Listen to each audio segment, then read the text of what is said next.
सत श्रीकाल सारे, मेरा नाम गगनदीप द वीज़ा ऑफिस से एक बार फिर हाजिर हूँ ऑस्ट्रेलिया के लेटेस्ट अपडेट्स को लेके। सो वो अपडेट्स देने से पहले मैं चाहूँगा कि जो भी व्यूवर्स इस चैनल पे जुड़ रहे हैं या जुड़ चुके हैं, इस चैनल को सब्सक्राइब करन और ज़्यादा से ज़्यादा चैनल को शेयर करन अपनी फैमिली, अपने फ्रेंड सर्कल्स में, ताकि वो लोग भी ऑस्ट्रेलिया के हर मेजर अपडेट्स के साथ अप टू डेट रहें। सो आज जो हम बात कर रहे हैं फेब्रुअरी इनटेक को लेकर, खास तौर पे बात कर रहे हैं कि क्या चेंजेस हुए हैं, किस किस चीज़ का हमें ध्यान रखना चाहिए जिसकी वजह से हमें वीज़ास आने में कोई दिक्कत ना हो। ऑल्दो वीज़ास ऑस्ट्रेलिया की तरफ से आ रहे हैं और बहुत अच्छे तरीके से आ रहे हैं, बट येस कहीं ना कहीं कुछ ना कुछ प्रॉब्लम्स भी हैं, और वो जो प्रॉब्लम्स क्रिएट हुई हैं वो आप लोगों के एंड से ही हुई हैं, जिसकी वजह से वीज़ास आने में भी डिले हुए और रिफ्यूज़ल्स भी काफ़ी ज़्यादा मार्केट में आए।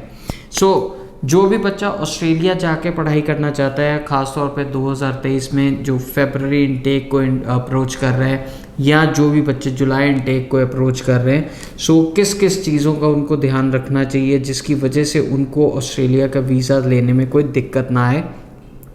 सबसे पहला जो चीज़ का हमें ध्यान रखना है, जो 2022 पास आउट बच्चे हैं उनको तो बिना डिले किए ही फेब्रुअरी इनटेक के लिए अप्रोच कर लेना चाहिए, क्योंकि उनसे अभी ना तो किसी यूनिवर्सिटी या किसी कॉलेज ने जो भी है उन्होंने कोई भी गैप जस्टिफिकेशन नहीं चाहिए उनको, वो यानी कि वो कोई भी गैप जस्टिफिकेशन आपसे नहीं मांगेंगे। दूसरी चीज़ जिसका हमें मेजरली ध्यान रखना है यहाँ पर, जो आपके कोर सब्जेक्ट्स हैं उसमें आपकी परसेंटेज जो है वो 60 अबव होनी चाहिए, जो आपने पढ़ाई की है उसके अकॉर्डिंगली, और आपके आइल्स की जो रिक्वायरमेंट है वो 6 नॉट लेस देन 6 होनी चाहिए, इससे नीचे नहीं होनी चाहिए। पहले क्या है, 6 नॉट लेस देन 5.5 पे भी काफ़ी वीज़ास आए, 2 मॉड्यूल में 5.5 हैं, 2 मॉड्यूल में 6 हैं,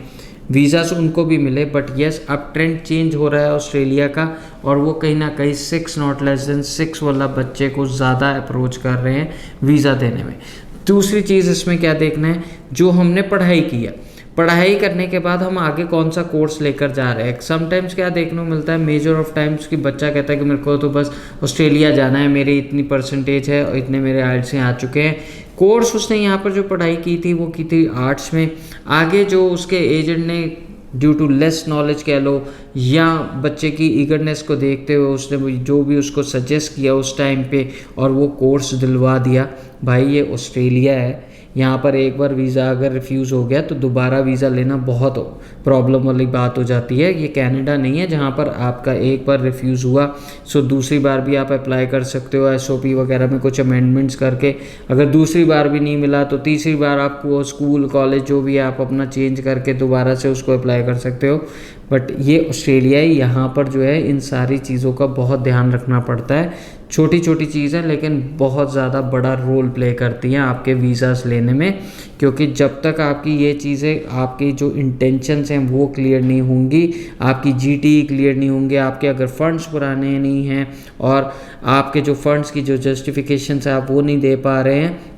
तो अगर वो कोई भी एक कड़ी उसमें से मिस हो जाती है तो ऑस्ट्रेलिया ने आपको वीज़ा नहीं देना। सो वो कैसे कड़ी को कैसे हमने जोड़ के आगे चलना है और उस स्टेज पे पहुंचना है जहां पर हमें जाके मिलता है वीज़ा ग्रांटेड। सो उस चीज़ के लिए आपको क्या क्या स्टेप का फॉलो करना है वो आप इस वीडियो में आज ज़रूर ध्यान से देख लो, क्योंकि कहीं भी अगर आप मिस करते हो, देखो फाइल आप अपनी कहीं से भी लगवाओ, मेरे को उससे वो नहीं है, बट येस अगर नॉलेज होगी तो आप अपनी प्रोफाइल के साथ या दूसरा कोई बंदा आपकी प्रोफाइल के साथ कोई छेड़छाड़ नहीं कर पाएगा। अगर नॉलेज ही नहीं आपके पास होगी तो आपकी प्रोफाइल खुद ख़राब हो जाएगी, क्योंकि आपके पास भी नॉलेज नहीं है और जिस कंसल्टेंट से या एजेंट से आप अपना काम करा रहे हैं उसके पास भी अगर नॉलेज नहीं है तो आपका वीज़ा भी नहीं आएगा, क्योंकि ऑस्ट्रेलिया है जो हर एक चीज़ को, हर एक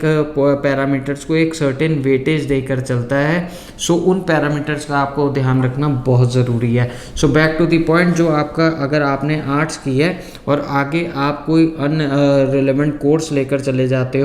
तो आपको वीज़ा नहीं मिलना है, चाहे आप जितना मर्जी आप अपना डिफ़ाइन कर लो SOP में। सो बेटर है अगर आपने आर्ट्स की है आप आगे उससे रिलेटेड ही कोई हॉस्पिटैलिटी मैनेजमेंट वगैरह के प्रोग्राम्स लेकर जाओ। कॉमर्स स्ट्रीम से अगर आप पास आउट हुए हो तो आप आगे जो है बिजनेस स्टडीज़ के प्रोग्राम्स को लेकर या फिर इनकी बैचलर इन बिजनेस स्टडीज़ लेकर आप वहाँ पर जा सकते हैं, BBA लेकर जा सकते हैं। नॉन मेडिकल से अगर आप पास आउट हो तो आप IT से रिलेटेड प्रोग्राम्स लेकर जाओ। बट इररिलेवेंट प्रोग्राम कोई भी ऐसा सेलेक्ट मत कर लेना जिसकी वजह से आपकी प्रोफाइल पूरी डिस्टर्ब हो जाए और आपको वीज़ा भी ना मिले। फंड से रिलेटेड अगर बात कर लें यहाँ पर, जिसका हमें बहुत ज़रूरी है ध्यान रखना, 3 से 4 महीने फंड्स पुराने मांगती है ऑस्ट्रेलिया की यूनिवर्सिटीज़ वगैरह।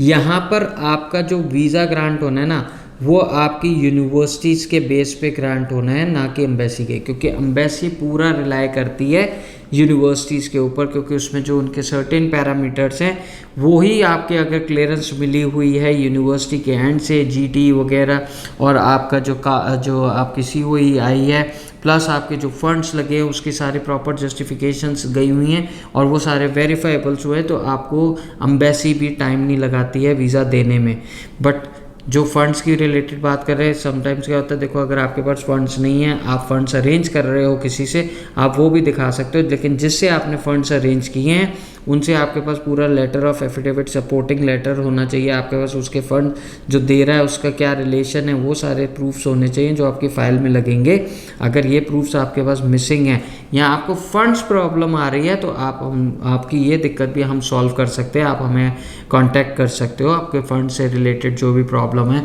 या आपकी स्टडी से रिलेटेड आगे का जो, अगर आप कोर्स सिलेक्शन नहीं कर पा रहे हो तब भी आप हमें कांटेक्ट कर सकते हो। जो नंबर आपकी स्क्रीन पर डिस्प्ले हो रहा है, आप उस पर कॉल करके अपनी प्रोफाइल का प्रॉपर असेसमेंट ले सकते हो, और नहीं तो आप किसी भी मेरी नियरेस्ट ब्रांच में भी विजिट कर सकते हो जो कि अमृतसर, जलंधर और लुधियाना में है। बट यस, फंड से रिलेटेड कोई प्रॉब्लम है या स्टडी गैप से रिलेटेड आपको कोई प्रॉब्लम आ रही है, कोर्स सिलेक्शन से रिलेटेड कोई भी प्रॉब्लम आ रही है, आप हमें बिना डिले किए कांटेक्ट करो और अपना फेब्रुअरी इनटेक का वीज़ा को सिक्योर कर सकते हो फ्रॉम दी वीज़ा ऑफेक।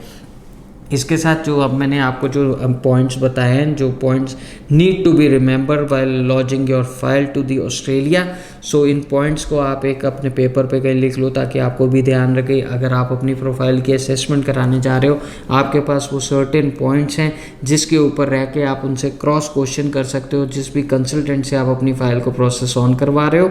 सो ये चीज़ों आपकी एक नॉलेज बढ़ाने के लिए बनाई गई है ताकि आप अपनी फ़ाइल को खुद ख़राब ना करा सको और ना ही किसी की बातों में आ सको। सो अगर स्टिल आप चाहते हो कि आप अपनी फ़ाइल के ऊपर सारी सर्विसेज वीज़ा ऑफिस से लेना चाहते हो तो आप हमें कभी भी कांटेक्ट कर सकते हो हमारे दिए नंबर पे, जो कि 90410 है, 90410। और आप ये भी चाहते हो कि अगर आप पैसे भी वीज़ा लगने के बाद देना चाहते हो तो आप ये सर्विस भी वीज़ा ऑफिस से ले सकते हैं। सो बने रहें इस चैनल पे। आज के लिए इतना ही। For the Australia latest update लेकर फिर से हाजिर होंगे। Till the time, thank you so much.